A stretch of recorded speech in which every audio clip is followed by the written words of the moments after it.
You never have a moment where you can relax in this film, because from the time that she is attacked by the shark, I mean, first of all, we all know what's about to happen getting into it. So even in the lovely parts where she's surfing and she's getting in the water, we're all waiting for the moment where the attack happens. So you never really get to let go.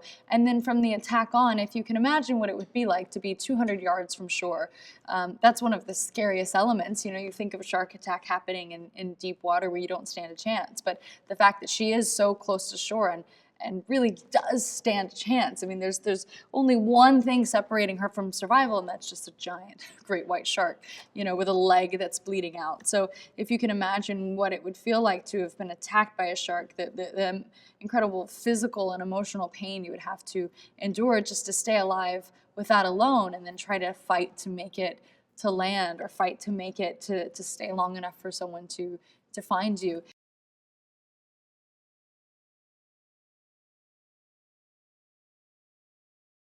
It's nonstop. She never gets a moment where she gets to catch her bearings and really absorb where she is. Plus the elements of the sun and the salt water and the dehydration and the weakness from, I mean, she's not out there for a lot of time, but she's, you know, losing a lot of blood.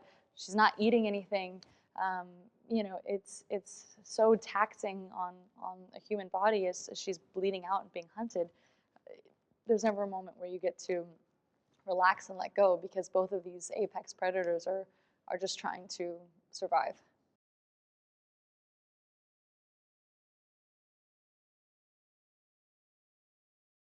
But because of climate change, you know, you think of shark attacks happening in deeper waters, but sharks are forced closer to shore now. So an incredible amount of shark attacks, the majority of shark attacks now, exponentially so, actually happens within 200 yards of shore.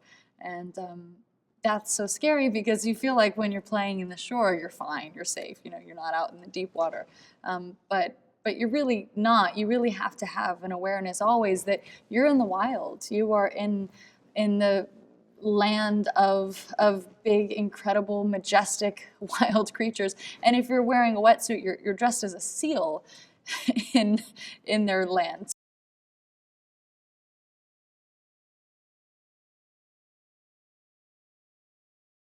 Well, what's interesting about this survival story is you immediately imagine yourself in the situation and you think, I don't know if I could survive that. But Nancy is not someone who's necessarily equipped to go head to head with a great white shark. She can barely deal with the emotional challenges or monsters that she has in her own life. And here she is facing, you know, this incredible beast. So it's neat to think, wow, you know, humans are incredibly resourceful and they will use any means that they have. You know, she has this surfing watch where she times the shark and the shark's behavior. She's timing the tide because she's on a rock where the ocean is about to take the tide. And she's assessing how close is shore, how close is that buoy, how close is this whale carcass, you know, what do I have around me and what is my greatest chance of living? Because, you know, it really comes down to either she's going to die trying to live, or she's just going to die by giving up. She's either going to drown and get eaten by a shark, or just try to survive and maybe make it.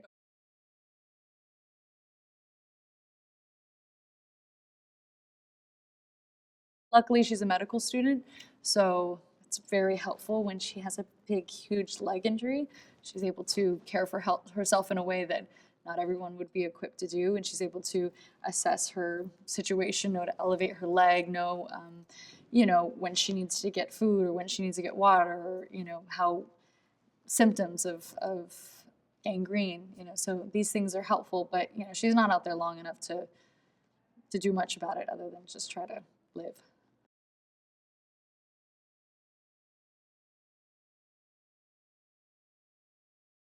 So the role was incredibly physical. I had a wonderful surf double, Izzy. She's the #1 junior surfer in the world. So that was really cool to have someone so amazing uh, pretend like I was that amazing.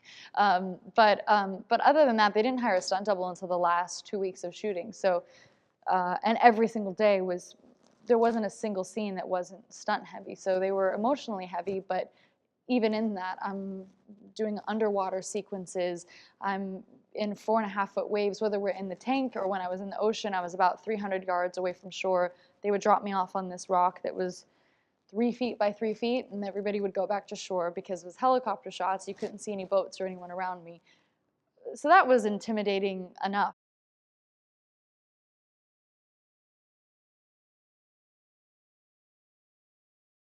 It really is so primal. It's two apex predators, a human and a shark, both fighting to survive, and both justly fighting to survive. You know, the human has been attacked and wants to survive and make it to shore, and the shark is just trying to live. It's been pushed into more shallow water. This human swims up on its feeding ground, this whale carcass, and that's threatening. That's its meal. That's its means of survival.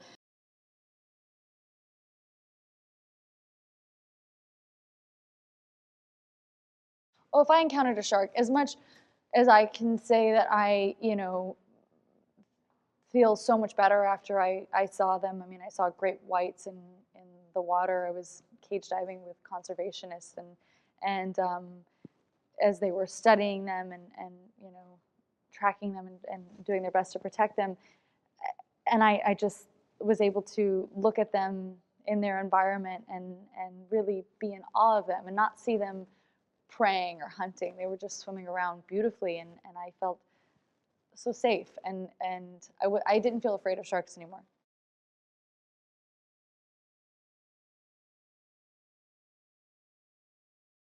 Well, this is an exciting movie to see in the summertime because you've got warm water, you've got a beautiful beach. We shot on Lord Howe Island, which nobody has ever filmed at before. So it's exciting to share a place that is so pure, and there's only like a population of 300 people there, and it really is idyllic. It's heaven on earth. So to share that is really special, and it's the type of movie that people out at the beach, you think of sharks when you're in the ocean. You can't not, especially surfers. And it has all of that fun excitement.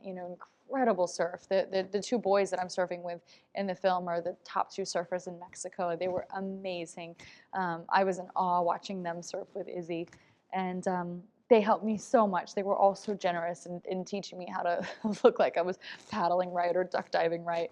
But there's really cool, fun, sexy moments, and then there's also those terrifying, suspenseful, nerve-wracking, edge of your seats moments.